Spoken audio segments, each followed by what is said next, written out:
Hey guys, welcome back to our Jeep project. In the last video you saw when we were diagnosing this thing and we found we had a blown head gasket. So we got it tore down, got the head off. I finally got it back from the machine shop, and you may remember this thing was just nasty dirty. They told me they had to run it through the cleaner multiple times over several days to get all that caked stuff off, which I think was from someone not changing oil at all.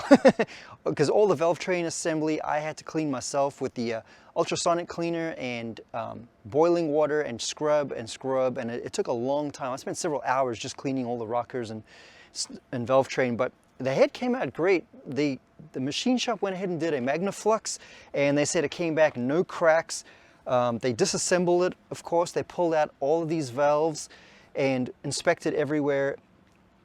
They did not have to put new guides or valve seats in there for that matter. They did say the exhaust valves had poor sealing everywhere, so they cut the seats and they cut the valves, fixed it right up, and it seals good. And of course we had seen coolant was in every single cylinder when we pulled the head off, which was kind of surprising. And the machine shop confirmed the entire head was completely warped. So I'm pretty sure because of the way it was just leaking and losing coolant running through the engine, someone overheated this thing, and that's probably why the whole head was warped.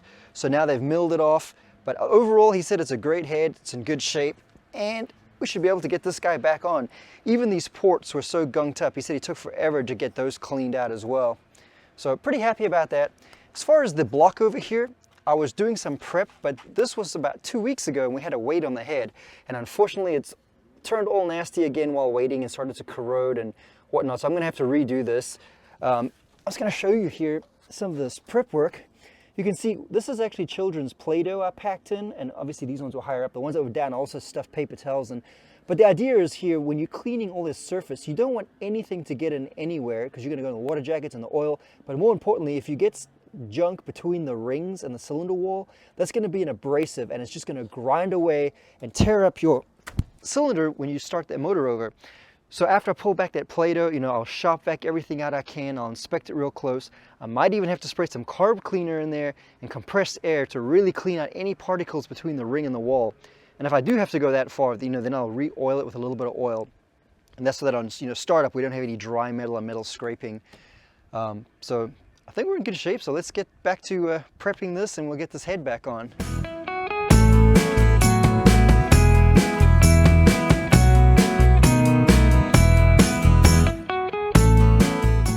Man, these intake runners are really coated up. Look at this.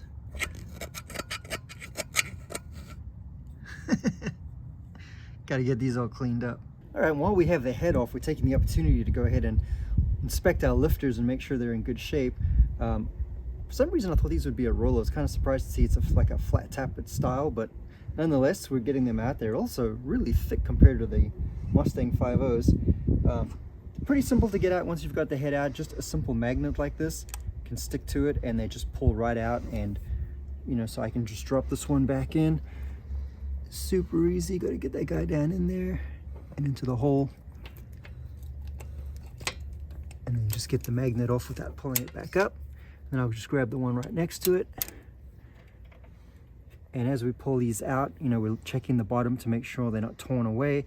And obviously if it looks good here, it's likely good on the other side of it. I can also take my flashlight and I can look down, I can look at the cam lobe and make sure it looks nice and smooth. There's no scoring or tearing up on there. And that's about it, really. And I'm noticing some gunk in here, just like we found everywhere else, all caked up. So I'm gonna go ahead and just clean out the top with a little bit of carb cleaner, get the junk out of it and drop it back in. I'll just go through and inspect all of these. All right, our block is all cleaned and ready to go. Everything's prepped. The head is clean and prepped. We got a couple head gaskets. We got a regular one-piece style. We got an MLS multi-layer steel gasket set. I think I'm going to go ahead and use the MLS. I'm a much bigger fan. I got both because I wasn't sure how good of a surface we were going to end up with here on the deck. But after looking it over, I am pretty impressed with it, and I think it's going to be good. And to go a step further, this particular MLS has a coating on here that allows for rougher surfaces. I think it says up to RA 80, and I think we're well within that. So MLS it is. Now this thing weighs 71 pounds I weighed it. It's a beast. I've seen people put this on by themselves, and hats off to them, because good grief, that thing is heavy. So I'm gonna try climb up here, and Reese is gonna try hand it to me, and we're gonna see if we can get this thing in here.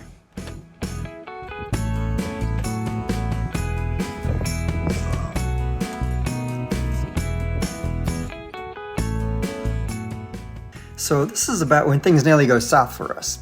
I decided it's a great idea to climb up here with this massive heavy head and a broken left shoulder that's recovering from rotator cuff surgery.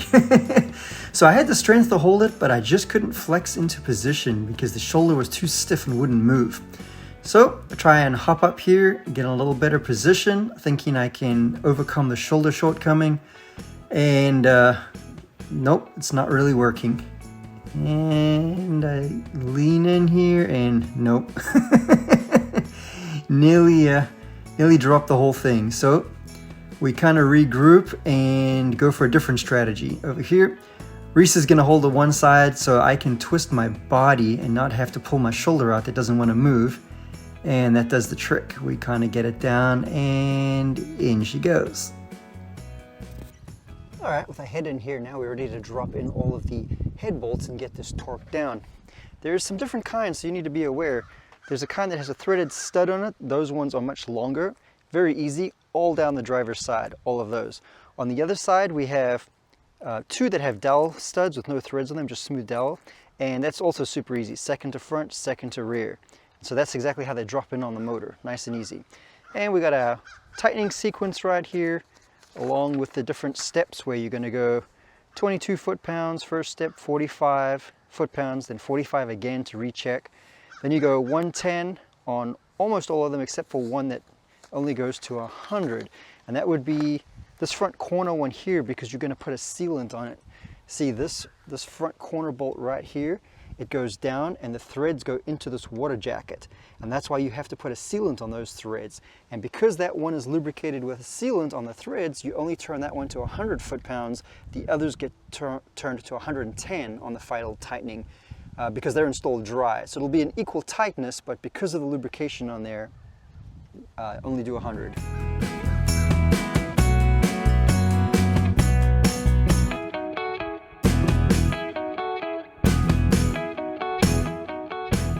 Got our valve train stuff here to put back in the head. You can see it's all nice and clean.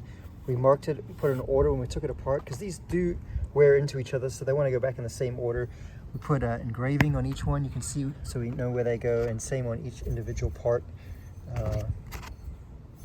Yeah, like that, you can see, whoops, engraved on there lightly. So these are all super clean, went through the ultrasonic cleaner, got everything cleaned up. And they're gonna drop all back in here and get everything oiled, pre-lubed, and good to go. When putting these back in, make sure that you have these correct, because they can turn around like that, see?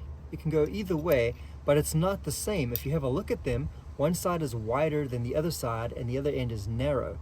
And those do wear in here, and you can see the same matching groove in there where it's wide and low. And if you run your nail in there, you can actually feel it catch. It's actually worn in that groove. So you want to make sure you get these in the correct orientation in the same place when you put them back. Now, since the valve cover bolts are also completely different, I used this box to put them in the exact order. I marked valve cover and the radiator side. And this way I can put them all back in with the studs and stuff all in the right places, because there's various accessories that snap on, so they need to be in that order. All right, cylinder head's all back together. We got the new gasket in there, valve job. A ton of maintenance had to be done because this thing was just lacking over the years. You know, serpentine belt tensioner, loose and floppy. The radiator cap was cracked and leaking. Hoses were cracked and leaking everywhere. Just kind of went through everything, new filters, fluids, all that good stuff. So we're gonna go ahead and fire it up now. We're gonna crank it first with the fuel pump disconnected so we can get some oil pressure up. You know, the lifters don't have any oil in them right now, or they're kind of loose and floppy. I don't want the push rods flying out on the initial startup. Once we get oil pressure, we'll turn the fuel pump back on and fire it up and see what happens.